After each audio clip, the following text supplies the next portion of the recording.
బలమైన జాతకమే నీది. ఓకే గురు సార్. మహాదశ 16 ఏళ్ళు ఉంది, చాలా బాగుంటది నీకు. అవకాశాలు నీ దగ్గరికే వస్తాయి, నువ్వు ఎక్కడికి వెళ్ళక్కర్లా. అదేనా, కష్టమైన దశలోనే నువ్వు జాబ్ సంపాదించావంటే మామూలు జాతకం కాదు, అది గుర్తుపెట్టుకో. Okay sir. రాహు మహాదశ, నీతో పాటు వాళ్ళకి నువ్వే ఆలోచించు, నీతో పాటు చాలా మంది ఉంటారు. అవునవును. వాళ్ళందరూ ఉద్యోగాల్లోకి ఎంతో బాధపడుతున్నారు. నీకు ఉద్యోగం పడి కొంచెం కష్టం ఉంటది.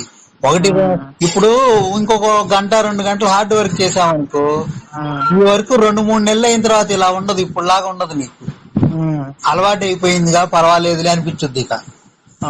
అర్థమైందా? లేదనుకో, నువ్వు ఇప్పటి నుంచి సరే వెళ్ళావు ఇంకో జాబ్ లోకి, ఏం జరుగుద్ది? అక్కడ కొత్త వర్క్ ఏదో ఇస్తాడు ఎవరైనా. ఎప్పుడు మనం నేర్చుకున్న వర్క్ రిలవెంట్ ఎప్పుడు ఉండదు, వర్క్ ఎప్పుడు సమాజంలో. అర్థమైందా? అది ఐటీఐ, డిప్లొమా, ఆ చిన్న స్థాయి వరకే. బీటెక్ రేంజ్కి వచ్చిన తర్వాత నువ్వు నేర్చుకున్న దాంట్లో బీటెక్ అనేది